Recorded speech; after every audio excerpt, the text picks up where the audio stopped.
Students, आज हम पढ़ेंगे बिहारी के द्वारा लिखे गए भक्ति, नीति एवं श्रृंगार के दोहों के बारे में। लेकिन इससे पहले हम बिहारी के जीवन परिचय को पढ़ लेते हैं। देखिए, कवि परिचय। रीतिकाल के प्रसिद्ध कवि बिहारी लाल का जन्म सन 1595 ईस्वी में ग्वालियर के बसुआ नामक गांव में हुआ था। इनके पिता का नाम केशव राय बताया जाता है। ये आमेर के राजा मिर्जा जय सिंह के दरबारी कवि थे। बिहारी ने नववधु के प्रेम पाश में जकड़े राजा जय सिंह को अपने एक दोहे के द्वारा मोहमुक्त किया था। इस दोहे ने राजा की आंखें खोल दी और उन्होंने बिहारी की काव्य कुशलता को पहचाना और उन्हें अपनी राजसभा में सम्मानित स्थान प्रदान किया।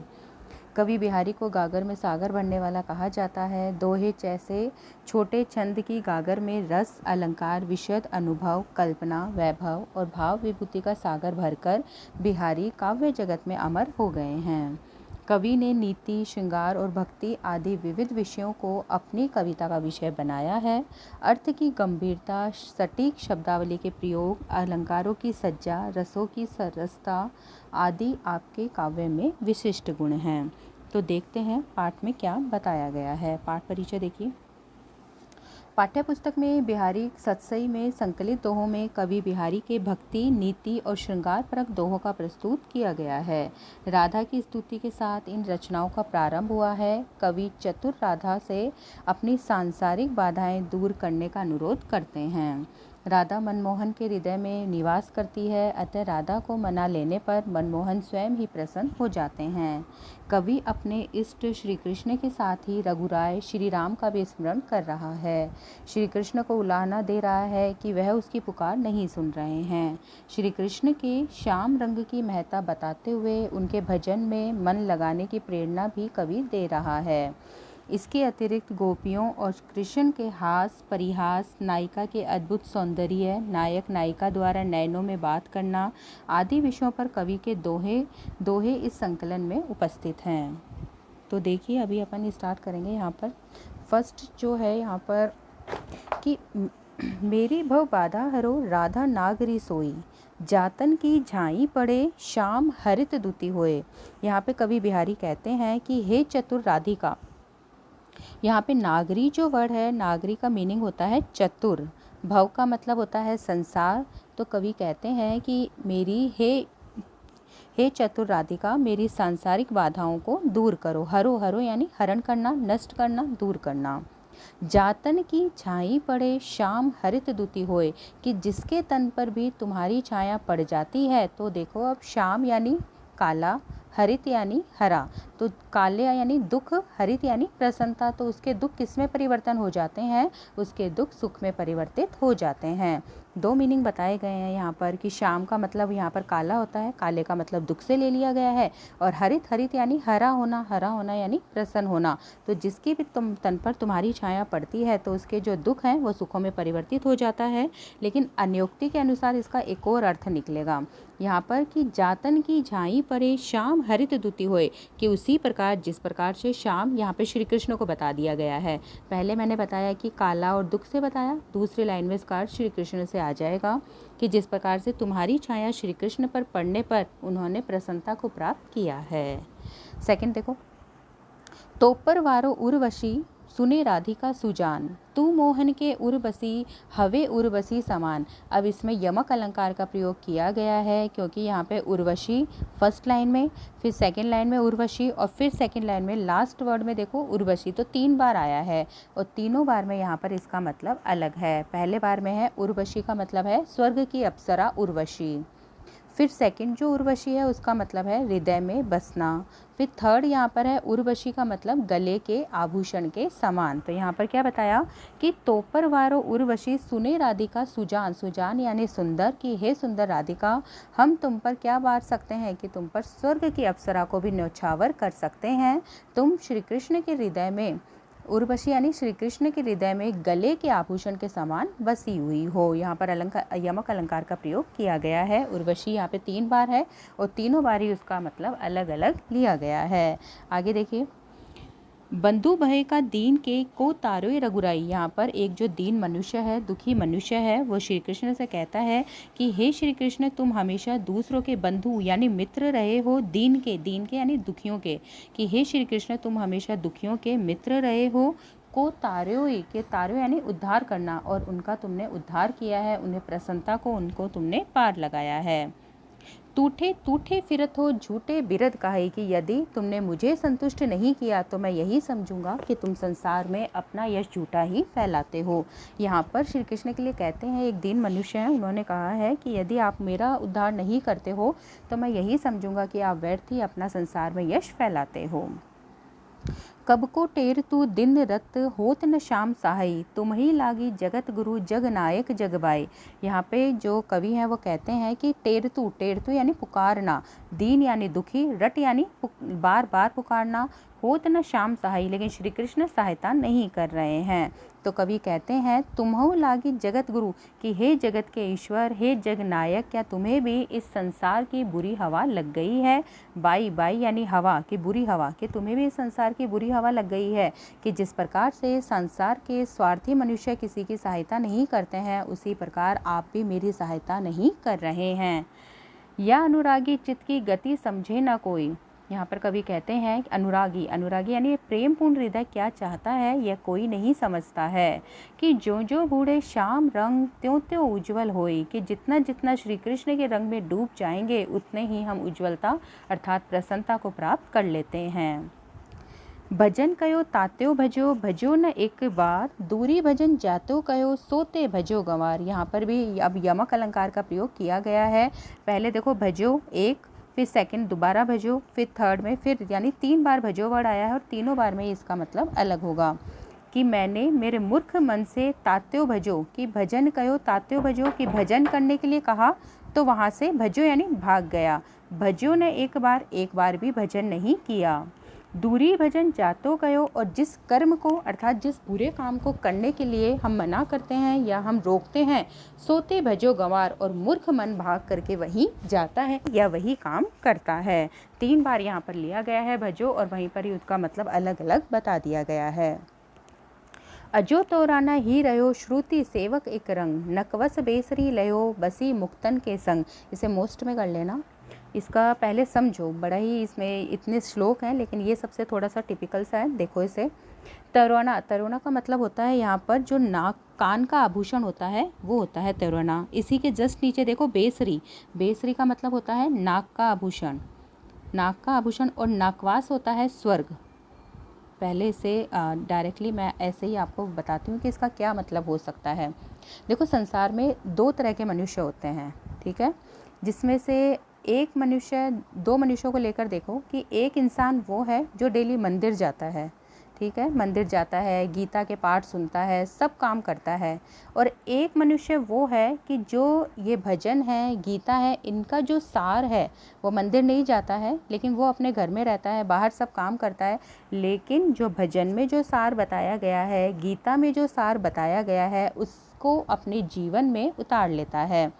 तो कवि कहना चाहता है कि जो मंदिर जा रहा है लेकिन बाहर आकर के वो उसे अपने जीवन में नहीं उतार रहा है, तो उसको क्या है, उसको फिर भी स्वर्ग प्राप्त नहीं होगा, मोक्ष प्राप्ति नहीं होगी। इसके विपरीत जो मनुष्य घर में है लेकिन फिर भी वो गीता के सार को और इसके अलावा जो भी मंदिर में जो भी भजन हो रहे हैं उसके सार को अगर अपने जीवन में उतार लेता है तो उसे ईजिली उसे मोक्ष प्राप्ति हो जाती है। उसी प्रकार त्योराना यानी कान का आभूषण, चाहे कितना भी महंगा पहन लो लेकिन वो रहेगा एक साधारण कान का ही आभूषण, उसे कोई भी ऊंचा स्थान कभी भी प्राप्त नहीं हो सकता है। लेकिन इसके विपरीत बेसरी यानी जो नाक का आभूषण है वह साधारण होते हुए भी स्वर्ग का स्थान अर्थात ऊंचे स्थान को यानी सम्मान का प्रतीक नाक माना जाता है, तो उसे अपने आप ही इज्जत का, सम्मान का स्थान अपने आप ही बिना किसी प्रयास के मिल जाता है। तो 2 मनुष्य से इसे समझा जा सकता है कि एक तो वो जो कानों से सिर्फ सुनता है और एक वो जो उसे अपने वास्तविक जीवन में उतार लेता है।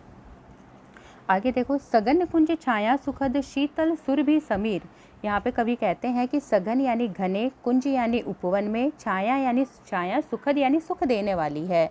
कवि ने कहा कि आज सघन कुंज में यानी उपवन में छाया सुख देने वाली है।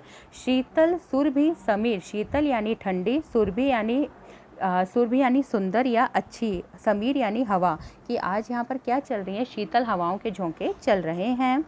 मन हवे जात अजो वहे उही जमुना के तीर, की आज हमारा मन फिर वहीं यमुना के किनारे जाने का हुआ है जहाँ पर कभी श्री कृष्ण ने अपनी रास लीलाएं रची थी।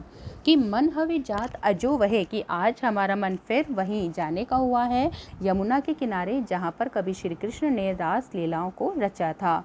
आगे देखिए, सोहत ओढ़े पीत पटु श्याम सलोने गात, कि यहाँ पर कभी बताते हैं सोहत यानी सुशोभित होना, ओढ़े यानी पहनने से, पीत यानी पीले, पटु यानी वस्त्र, कि श्याम यानी श्याम, सलोने यानी सुंदर, गात यानी शरीर, कि श्री कृष्ण ने पीले वस्त्र धारण करने से उनका शरीर सलोना प्रतीत हो रहा है या सुंदर प्रतीत हो रहा है।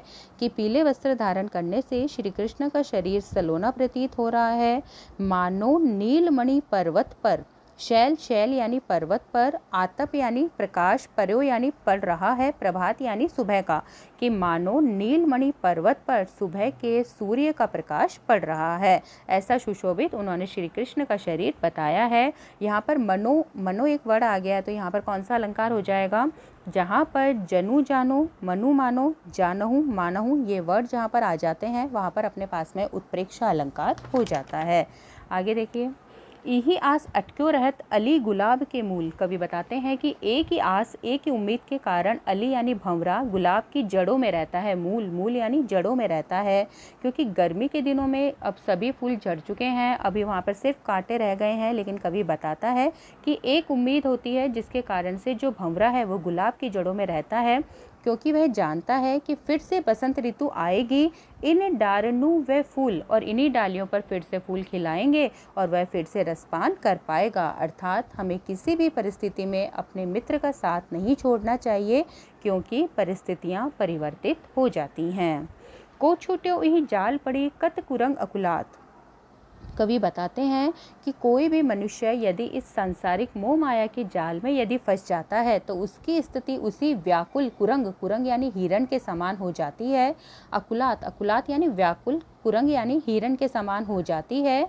कि जो जो सुरझी भजो, कि जो जितना जो जो सुरझी भजो, कि जैसे जैसे सुलझने के लिए भागेगा या भागना चाहेगा, त्यों त्यों उलझत जा, तो वैसे वैसे ही उसमें और उलझता जाएगा। अर्थात सांसारिक जाल में यदि कोई फंस जाता है तो लाख प्रयत्न करने पर भी वह उससे बाहर नहीं निकल पाता है। अर्थात जितना उसमें जाएगा उतना ही वह उसमें उलझता जाएगा।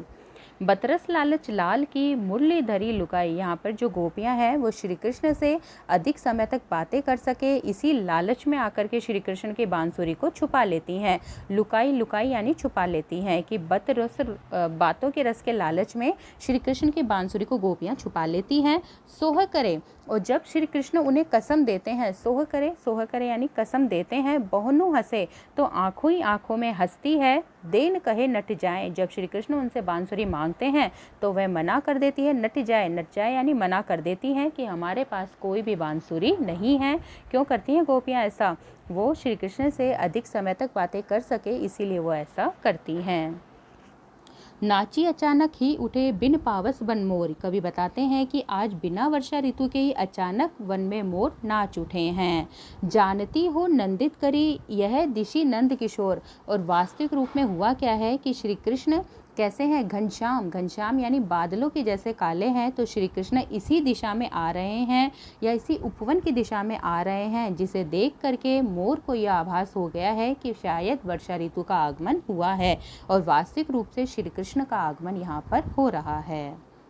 लिखन बैठी जाकी छवि गही गई गर्भ गरूर, यहाँ पर कवि एक नायिका नायक से वर्णन करती हुई, नायिका की सखी नायक से वर्णन करती हुई कहती है कि नायिका इतनी सुंदर है कि लिखन बैठी, कि छवि, जाकी छवि यानी चित्र बनाने के लिए, कि नायिका का चित्र बनाने के लिए जब अत्यंत अहंकारी चित्रकार बैठते हैं, बहे न केते जगत के चतुर चितेरे क्रूर, तो वे कुछ भी करने योग्य नहीं रह जाते हैं और संसार के मूर्ख वे कहलाते हैं। क्योंकि नायिका की छवि, नायिका इतनी सुंदर है कि जब वे इसका वो चित्र बनाने का प्रयास करते हैं तो कुछ ना कुछ बनाना भूल जाते हैं, और जिससे कि वो क्या कहलाते हैं, उनका अहंकार वहीं पर ही नष्ट हो जाता है, क्योंकि वे नायिका का चित्र बनाने में पूर्ण रूप से असमर्थ रहते हैं। झीने पट में झुलमुली झलकती ओ पपार, सुरतरु की मनु सिंध में लस्ती स पल्लव डार। यहाँ पे नायिका का वर्णन करते हुए नायिका की जो सखी है वो नायक से कहती है कि नायिका की झीने पट यानी जो झीने वस्त्र हैं उनमें झुलमुली यानी कान का आभूषण झलकता है। ओप अपार की झीने वस्त्रों में जब नायिका के कान का आभूषण झलकता है तो वह अपार सौंदर्य प्रकट करता है। सुरतरु की मनु सिंधु में लस्ती स पल्लव डार, और वह सौंदर्य कैसा बताया है कि मानो सुरतरु यानी कल्प वृक्ष पे, मनु सिंधु की मानो सिंधु सागर पर कल्प वृक्ष का पेड़ पत्तों की डाल के साथ में हिल रहा हो। लस्ती यानी हिलना। देखो, सुरतरु यानी कल्प वृक्ष, मनु यानी मानो, सिंधु यानी सिंधु सागर, लस्ती यानी हिलना। लस्ती यानी सुशोभित भी बोल सकते हो, हिलना भी बोल सकते हैं। सपल्लव यानी पत्तों की डाल के साथ में हिल रहा हो, कि मानो सिंधु सागर पर कल्प वृक्ष का पेड़ पत्तों की डाल के साथ में हिल रहा है। ऐसी शोभा नायिका के कान के आभूषण के कवि ने यहाँ पर बताई है। आगे देखिए, कहत नटत रिझत खिजत मिलत खिजत लजियात, भरे भवन में करत है नैनो ही से बात। यहाँ पे नायक और नायिका कुछ कहते नहीं हैं, मुंह से कुछ बोलते नहीं हैं, लेकिन इशारों में सभी बातें कर लेते हैं। यहाँ पर पहला अपने वर्ड दिया हुआ है कहत। कहत का मतलब है कि यहाँ पे नायक नायिका से प्रेम प्रस्ताव रखता है, जिसे प्राप्त करके नटत तो नायिका मना करती है, रिझत उसके इनकार करने पर या असहमति देने पर नायक रिझत यानी प्रसन्न हो जाता है। नायक के प्रसन्न होने पर खिजत तो नायिका नाराज होती है, मिलत दोनों की आंखें मिलती है, खिलत दोनों मुस्कुराते हैं, लजियात दोनों शर्माते हैं, भरे भवन में दोनों आंखों ही आंखों से बातें कर लेते हैं। कागज पर लिखत न बनत कहत संदेश उलझात। यहाँ पे नायिका नायक से कहती है कि मैं पत्र लिख नहीं पा रही हूँ या लिखने में असमर्थ हूँ। कहत संदेश उलझात, और बोल करके कहने में मुझे लज्जा अर्थात मुझे शर्म आती है। कहिए सबू तेरो हियो मेरे हृदय की बात, लेकिन नायिका बोलती है कि ना मुझे लिखने की आवश्यकता है ना मुझे बोलने की आवश्यकता है, क्योंकि तुम्हारा हृदय मेरे हृदय की सभी बातें जानता है। कहत सबे बेंदी दिए अंक 10 गुना हो तू। कवि बताते हैं कि गणित के नियम के अनुसार यदि किसी अंक के आगे यदि एक बिंदी लगा दी जाए तो उसका मान 10 गुना हो जाता है। बेंदी यानी बिंदी, अंक यानी अंक, 10 गुना यानी 10 गुना हो जाता है। तिय लीलार बेंदी दिए, लेकिन अगर सुंदर स्त्री के मस्तक पर यदि बिंदी लगा दी जाए, लीलार यानी मस्तक पर बिंदी लगा दी जाए, अनगिनत बढ़तु उदोतु यानी प्रकाश, तो उसका जो मान है वो अनगिनत बढ़ जाता है। अर्थात यहाँ पर गणित के सभी नियम विपरीत हो जाते हैं, कि जो नियम तो यही कहता है कि अगर एक अंक के आगे बिंदी लगाएंगे तो मान 10 गुना बढ़ जाएगा, लेकिन नायिका अर्थात सुंदर स्त्री के मस्तक पर अगर बिंदी लगा दी जाए तो उसका मान 10 गुना बढ़ जाता है। डीठी न परतु समान दुती कनक कनक से गात, भूषण कर कर्कस लगत परसी पिछाने जात। यहाँ पे कवि ने बताया डीठी यानी दृष्टि, कि नायिका के ऊपर समान दृष्टि नहीं डाली जा सकती है, क्योंकि कनक से गात यानी शरीर कि सोने के समान ही तो वह स्वयं चमक रही है, और इतना ही सोना उन्होंने धारण किया है। भूषण कर कर्कस लगत, कर्कश यानी कठोर लगेगा, परसी यानी स्पर्श करने पर, कि जो स्पर्श करने पर कठोर लगेगा वो तो क्या है, सोना है, और जो स्पर्श करने पर कोमल लगेगा वो उनका शरीर है। अर्थात उसके शरीर में और स्वर्ण में दोनों में अंतर कर पाना कब पॉसिबल होगा, जब हम उसे स्पर्श करेंगे, कि जो छूने में कठोर लगेगा वहाँ तो सोना चमक रहा है, और जो छूने में कोमल लगेगा वह उनका शरीर है। अंग अंग जगमगात दीप शिखा सी दे। कवि बताते हैं कि नायिका के अंग प्रति अंग पर नगीने जगमगा रहे हैं, और दीपक के समान की ज्योति के समान उनकी देह चमक रही है। दिया बढ़ाए हु रहे बड़ो उजियारो घे, कि यदि घर में दिया बुझा दिया जाए तो घर में नायिका के आ जाने से ही उजाला हो जाएगा, कि घर में अगर दिया ना भी जलाए तो नायिका जब आ जाती है तो घर में उजाला हो जाता है। तो ये थे हमारे बिहारी के लिखे हुए दोहे, भक्ति, नीति और श्रृंगार के ये दोहे थे, और ये यहाँ पर अपने अब यहाँ पर कंप्लीट हो जाते हैं।